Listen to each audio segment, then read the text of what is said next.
The train whistle cut through the empty plains like a warning meant for only one soul, and as it faded into the distance, the young woman realized she had been left in the wrong place, with the wrong name written on the papers in her trembling hands.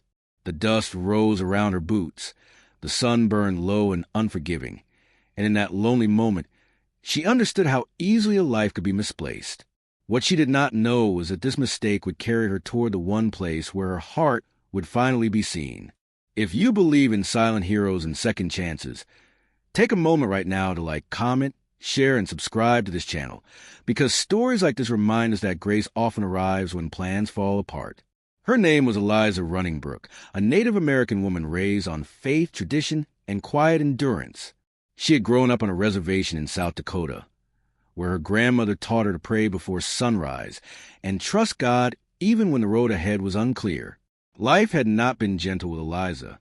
After losing her parents young, she worked tirelessly to support her younger siblings, sacrificing dreams she barely allowed herself to name. When an arranged marriage opportunity came through a church program meant to help struggling families, she accepted it not out of hope but responsibility. She believed stability was something earned through obedience, not desire. The letter said she was to arrive at the Turner Ranch in Montana, where her future husband awaited her. Instead, she stood miles away at the edge of the Whitmore Ranch, a weathered spread known more for isolation than welcome. The train error was simple, the conductor apologetic but gone, and the nearest town hours away by foot. Eliza gathered her belongings and walked toward the only sign of life she could see, a line of fencing stretching across the land like a boundary she was afraid to cross. The Whitmore Ranch belonged to Jacob Whitmore, a widowed Christian rancher hardened by years of loss and labor. He had buried his wife beneath a cottonwood tree after a long illness and buried much of his heart with her. Faith remained, but joy felt distant, something reserved for other people. He ran the ranch alone, waking before dawn, sleeping after dark, and speaking little beyond necessary business.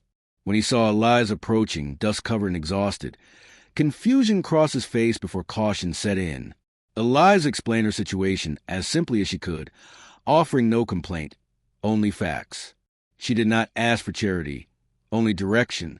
Jacob listened, not interrupting, noticing the strength beneath her exhaustion.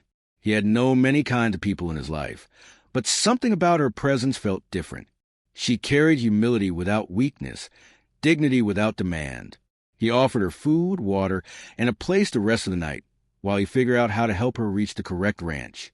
That first night was heavy with uncertainty. Eliza lay awake in a small guest room, praying quietly, asking God why she'd been sent to the wrong place, and whether this mistake was punishment or protection. Jacob sat alone in his kitchen, staring at an old photograph of his wife, wondering why the stranger had unsettled the stillness he had spent years building. Morning brought hard realities. The Turner Ranch was unreachable for days due to storms and damaged roads.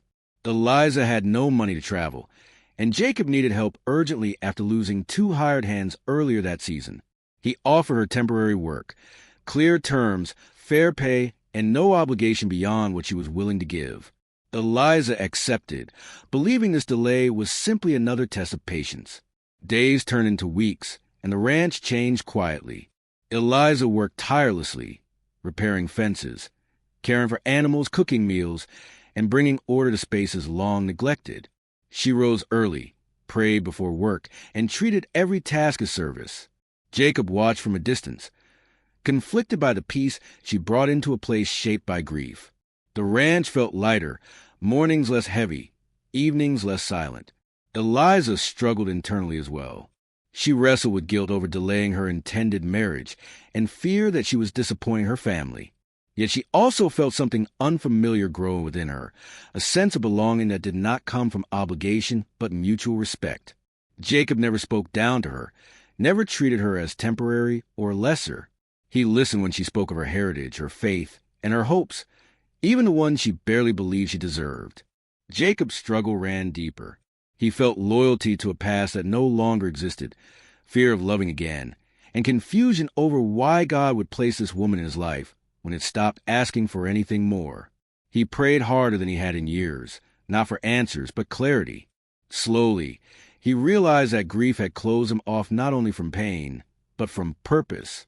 When word finally came that the Turner Ranch was ready to receive Eliza, the reality of departure settled heavily over both of them. Eliza prepared to leave with the same quiet strength she had arrived, trusting God's plan even when her heart felt divided.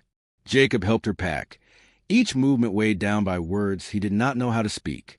Before she left, Jacob did what he had not done since his wife's passing. He spoke honestly, not to claim or persuade, but to acknowledge truth.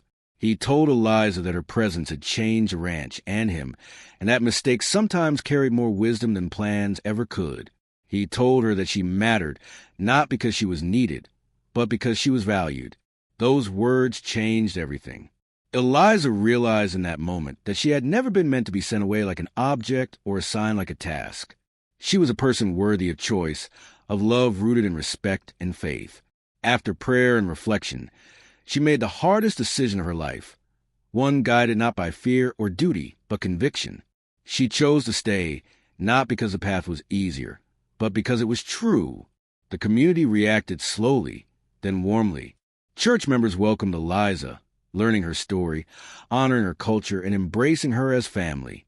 The ranch thrived as partnership replaced isolation. Jacob found his faith renewed, no longer defined by loss, but by gratitude. Eliza found her strength affirmed, no longer hidden behind sacrifice, but expressed through shared purpose.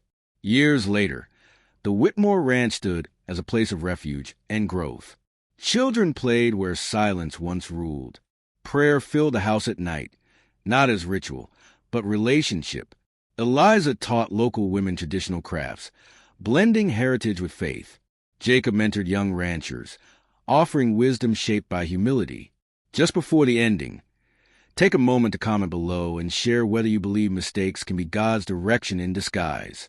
Eliza often thought back to the day she stepped off the train, lost and afraid, believing she had been sent to the wrong place. Standing now beneath the wide Montana sky, hand in hand with the man who saw her worth without needing to claim it, she understood the truth. She had never been sent to the wrong ranch. She had been sent exactly where her story was meant to begin, guided by faith, shaped by kindness, and changed forever by words spoken at the right moment.